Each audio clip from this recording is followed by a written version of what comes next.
Imagine standing on a shore you have never seen before. The ocean behind you. An endless land in front of you. No map, no guide, no certainty about what comes next. Only a feeling, deep, quiet, and powerful, that something here is worth staying for. That feeling drove one of the most important stories in all of human history. And today, on Calm English Stories, we are going to live inside that story together. Close your eyes for just a moment. Take a slow breath. And when you are ready, let us travel back, far, far back, to the very beginning. Before there were borders, before there were flags, before anyone had drawn lines across a map and said, "This is mine," there was simply the land. It was extraordinary. Enormous forests stretched in every direction. Rivers moved quietly through green valleys. Mountains rose slowly from flat plains. And from the cold northern edge all the way to the warm sandy south, life was everywhere. But the most remarkable thing about this land was not its forests or its rivers. It was its people. For thousands of years, long before any European had ever heard of this continent, hundreds of nations of indigenous people lived across this land. They had rich languages, deep traditions, and incredible knowledge passed down through countless generations. Groups like the Cherokee, the Navajo, the Sioux, the Iroquois, and so many others, each with their own way of understanding the world around them. These communities understood the land in a way that is hard to describe. They knew which plants healed and which were dangerous. They read the seasons. They followed the animals. They lived not against nature, but as part of it. For them, the earth was not property.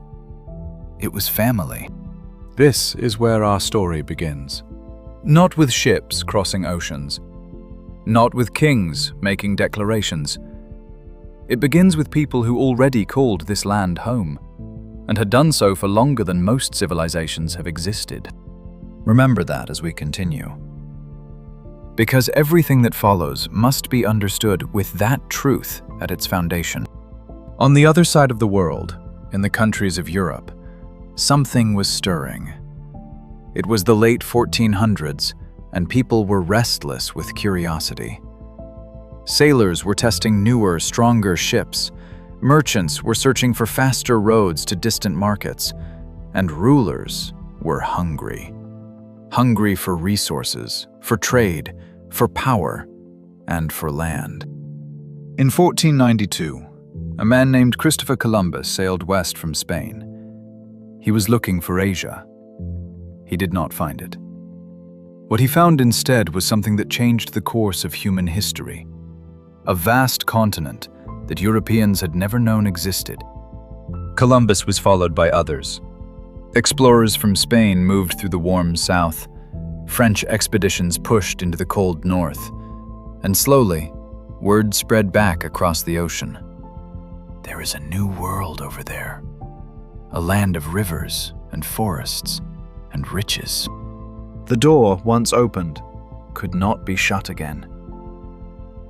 And what happened to the people already living in that world? That part of the story is painful and important. They were not consulted. They were not welcomed as equals. Their land was claimed by strangers who arrived with different ideas about what land was for. Conflict followed. Disease, brought unknowingly by European travelers, swept through indigenous communities with devastating speed, killing millions. Entire ways of life were destroyed. This is not a comfortable truth, but it is a necessary one. Any honest telling of this story must hold space for it. England, among all the European powers, was determined to build something permanent in this new world. In 1607, a small group of English settlers landed on the eastern coast of the continent and established a settlement they named Jamestown, in a place that would one day become the state of Virginia. They were not wealthy, they were not trained soldiers, Many were simply ordinary people carrying ordinary hopes for land, for opportunity, for a fresh start. The early years were brutal. The climate was unfamiliar. Supplies ran low. Illness moved through the community like a shadow. In just the first year, more than half of the settlers died. And yet, the ones who remained did not turn back. Some Native Americans, showing extraordinary generosity to people who had arrived uninvited, shared knowledge of local plants and farming. That knowledge saved lives. Without it, the settlement would almost certainly have collapsed. But even while accepting this help, the English settlers continued to push further into land that was not theirs. It is one of the deep, painful contradictions that runs through this entire story. Kindness received and injustice given in return. More ships came.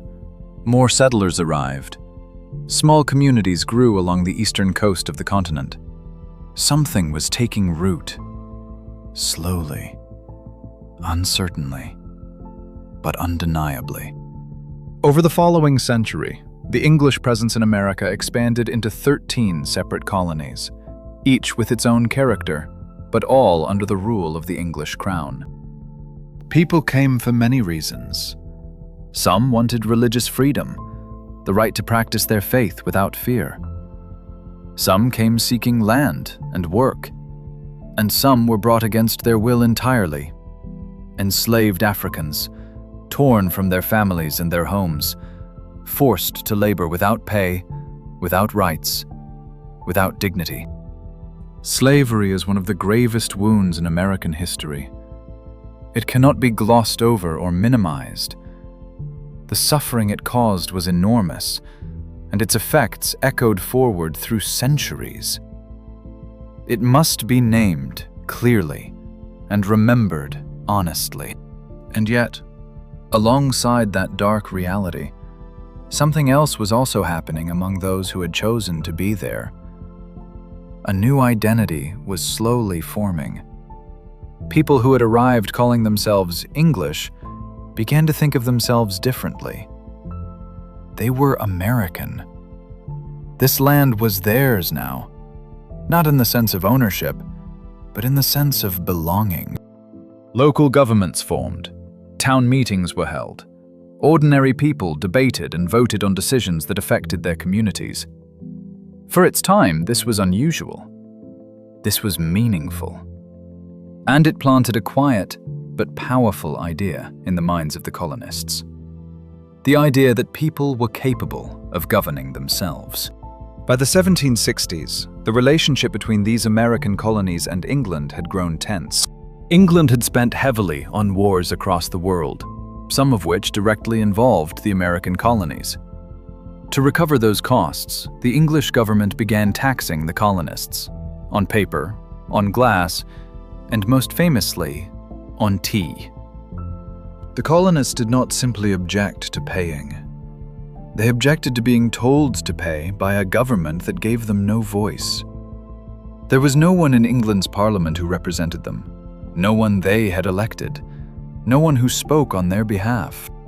And so a phrase spread from town to town: no taxation without representation. It was not just about money, it was about dignity. It was about the basic human desire to have a say in the decisions that shape your life.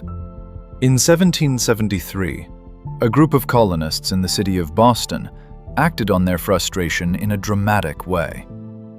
At night, they went to the harbor, boarded English ships carrying imported tea, and threw every last chest into the water.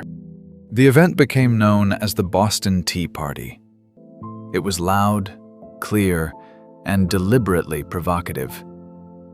And England's response, tightening control rather than opening conversation, turned frustration into fury. The fire had found its fuel. In April of 1775, fighting broke out. English soldiers and American colonists exchanged gunfire in the small Massachusetts towns of Lexington and Concord. A war had begun, though no one yet knew exactly where it would lead. One man, sitting quietly with a pen and paper, was beginning to understand. Thomas Jefferson was a writer and a thinker. He was also deeply contradictory, a man who believed profoundly in human freedom while himself enslaving other human beings. History contains such contradictions. We must see them clearly. But the words he wrote in the summer of 1776 carried a vision that would echo through history. He wrote that all people are created equal, that life, freedom, and the chance to find happiness are not privileges, they are rights. On the 4th of July, 1776, the 13 colonies formally declared their separation from England. They were no longer colonies, they were a nation, and they called it the United States of America. Of course, declaring a nation and becoming one are two very different things. Now they had to fight for it. A small, under-equipped army against one of the most formidable military powers in the world. The man who led that army was George Washington. He was not flawless. He lost battles, he made errors, but he possessed something that cannot be taught: the ability to hold people together in their darkest moments. The winter of 1777 to 1778, spent at a camp called Valley Forge in Pennsylvania, tested everything. Soldiers had little food. Some had no shoes as they walked through freezing snow. Disease moved quietly through the tents. Men died not from battle wounds, but from cold and hunger and exhaustion. Washington did not leave. He stayed with his soldiers. He shared their suffering. And slowly, painfully, the army found its strength again. Help arrived from France, which saw an opportunity to weaken its great rival, England. French ships and soldiers crossed the Atlantic. The balance began to shift. In 1781, the British Army was surrounded and forced to surrender at Yorktown, Virginia. The war was over. The United States had won. It was, by any measure, one of the most extraordinary outcomes in history. Winning freedom was one kind of challenge. Building a nation out of it was another entirely. In 1787, a remarkable gathering took place in Philadelphia. Some of the most brilliant minds in America, including James Madison, Benjamin Franklin, and Alexander Hamilton, came together to design a system of government from the ground up. They debated, they disagreed, they compromised. What they created was the United States Constitution, a living document that laid out exactly how the country would be governed. It divided power carefully so that no single person could ever hold too much of it. It protected the rights of citizens. It created a system built not on the will of a king, but on the voice of the people. George Washington became the first president in 1789, and when his time was finished, he did something that surprised the world. He stepped down. He returned to private life. He gave up power willingly. That single act, the peaceful, voluntary transfer of power, set a model that would shape American democracy for generations. The country was young, it was uncertain, and it still carried the open wound of slavery, a wound that would not be addressed for nearly another century, and whose effects still reach into the present. But something had been created that the world had rarely seen, a nation founded not on bloodline or religion, but on an idea. And so we arrive at the end of our story together. From the indigenous peoples who knew every curve of this land's rivers, to the nervous settlers who stepped onto unfamiliar soil, to the soldiers who walked barefoot through winter snow, to the writers who imagined a new kind of freedom. This is a story made of human courage and human failure, sometimes in the same moment. The United States of America did not begin as a perfect place. It was built by imperfect people, making imperfect choices in an imperfect world. But inside it was a dream, a belief that people deserve dignity, that governments should serve the people, and that freedom is worth fighting for. That dream is still being worked on. It may always be. And here is something I want to say to you directly before we part today. You are also on a journey. Learning a new language is not easy. There are days when the words feel far away, when the grammar confuses you, when you wonder if you are making any progress at all. But you are here. You listened through this entire story. You followed along across centuries and continents, through wars and winters and declarations. That is not nothing.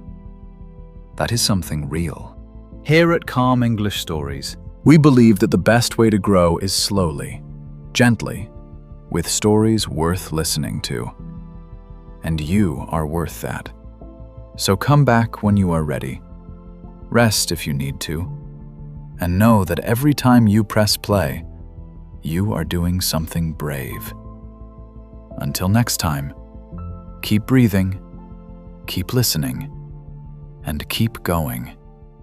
The story continues.